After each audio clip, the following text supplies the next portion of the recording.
أنا شو التياتر ده قصة أما حنزود أنا جنبك لا غير صدق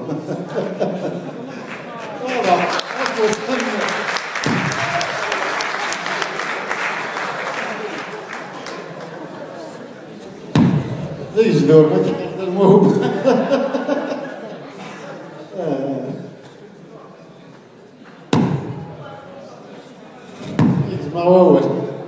Bon, voilà, il y a Nouri Namérique, la Tunisie qui n'a pas pu venir. Il nous faut un français, donc il faut les visas, c'est un peu compliqué pour eux. Il nous a envoyé un message, un des militants donc berbéris qui ont organisé le congrès mondial amazigh derrière moi en Tunisie. Il nous a envoyé un message, donc je demanderai à Selma de nous le lire. Si ce n'est pas un symbole d'union que la même personne, pour les Libyens, pour les Tunisiens, moi ça fait super plaisir parce que c'est un peu vraiment, c'est un symbole, je pense que c'est un symbole très fort, parce qu'ils me font suffisamment confiance pour me laisser lire leur déclaration. Donc,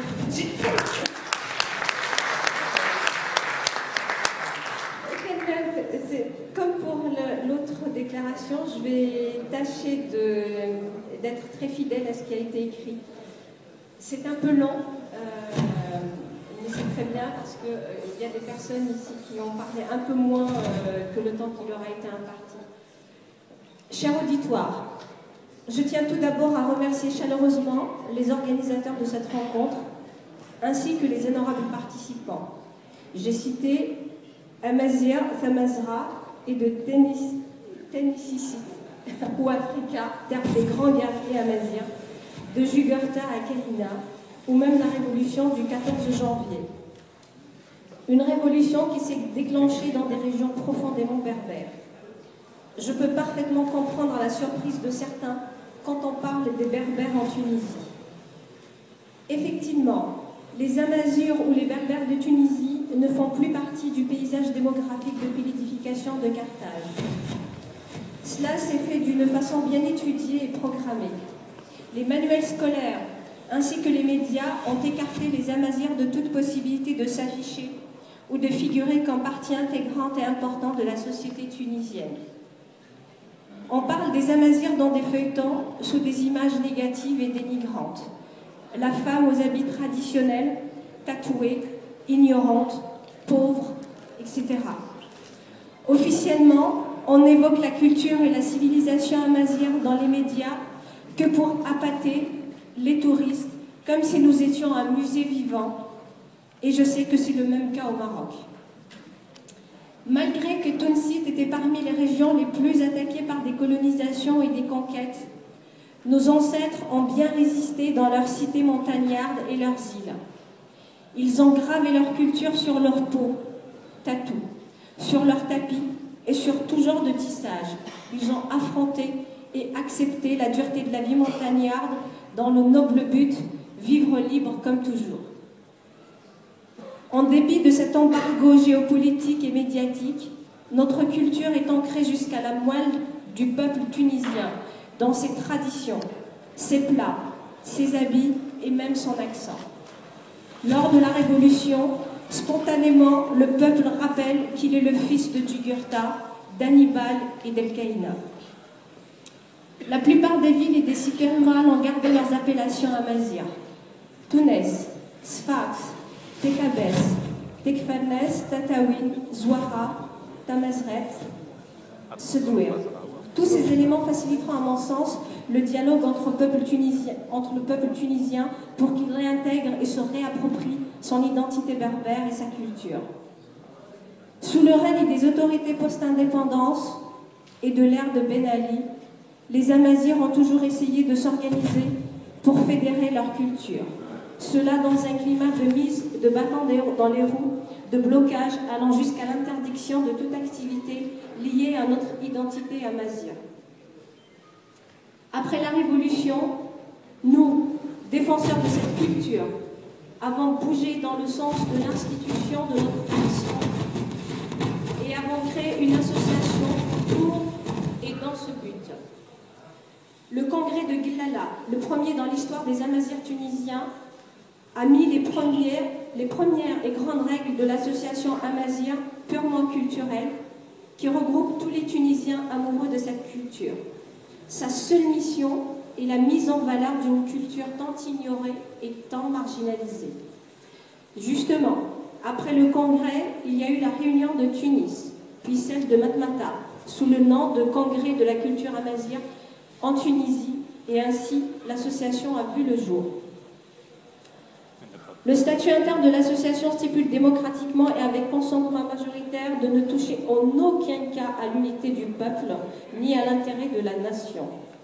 Malheureusement, et dans un court laps de temps, une intrusion a été observée au sein de notre association. Les intrus ont pour but la dispersion, la division et l'éparpillement de tout effort amazigh ambitieux et sain. Nos doutes et nos soupçons du départ se voient accentués et confirmés, surtout quand un débat national sur l'identité est lancé et qui a pris une tournure de division, à laquelle l'association est catégoriquement opposée. Notre réaction était immédiate. Un retrait pur et simple de cette association s'est imposé. Toutefois, notre travail social continuait surtout envers nos frères libyens avec une seule devise. Nous sommes là pour toute personne dans le besoin et nous ne sommes l'ennemi de personne. Notre cause est claire, défendre l'existence culturelle amazigh. Et ces jours, il y a pas mal d'associations qui défendent la culture amazigh en Tunisie. Une à Djerba, une autre à Azro et Tenzert. Nous essayons, par nos simples moyens, de fonder dans chaque village ou région amazigh en Tunisie une association. Nous serons présents partout, là où se défend cette cause amazigh. Nous ne voulons pas rentrer dans des conflits, ni faire partie de clans. La preuve, nous étions présents lors du congrès de Djerba il y a 7 mois et à Bruxelles il y a 5 mois. Cher auditoire, je me permets d'attirer votre attention sur la nature amazigh tunisienne est simplement différente. J'ai toujours remarqué, de par ma relation avec de nombreuses personnalités amazigh, le respect mutuel avec lequel ils se traitent. Mon grand souhait, c'est que ce respect se manifeste à chaque pas dans notre collaboration. Le respect personnel, le respect de la spécificité de chaque amazigh et de son pays d'origine.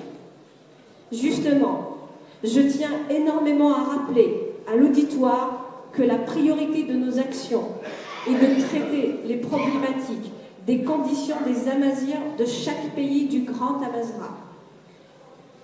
Et c'est dans le respect de leur spécificité démographique, géopolitique et même sociopolitique.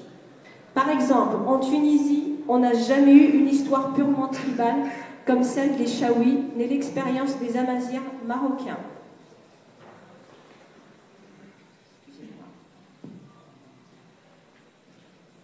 C'est très important pour nous, Amazirs tunisiens, de vous rappeler que notre nation est au début d'un processus démocratique très sensible et que les changements régionaux sont importants. Notre objectif se concentre sur une reconnaissance de la société civile, de notre existence et de celle de notre culture et de son respect. Surtout pas de conflit ni de combat interne pour diviser le peuple et nous ne voulons surtout pas servir de point ou d'alibi à tous les machiavéliques. J'appelle simplement à une vraie et riche coopération pour le développement culturel telle que l'organisation de visites de terrain académiques, scientifiques et la documentation, l'échange des expertises et des expériences pour une bonne production culturelle et scolaire. En Tunisie, 90% des Amazirs ignorent l'existence d'un alphabet, le Tifinagh, et 99% ne le connaissent pas. Notre but, c'est d'aider les Amazirs à rester dans leur cité natale afin de les préserver et de les développer sur tous les plans. Tradition, langue, culture, gastronomie et j'en passe. La coopération peut être culturelle, mais aussi économique, par l'encouragement des projets territoriaux, petits ou grands, ainsi que l'encouragement à l'investissement dans ces régions. Des agences de voyage européennes ou Amazir en Europe peuvent être créées pour organiser des voyages au site berbère tunisien. Ces actions concrètes ne peuvent qu'encourager les jeunes à rester et travailler sur place auprès de leur famille et dans leur milieu d'origine.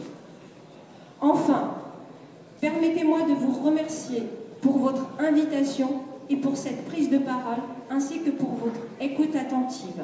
Et je m'excuse pour ce long discours et mon absence de cette assemblée. La cause est grande et noble. Merci.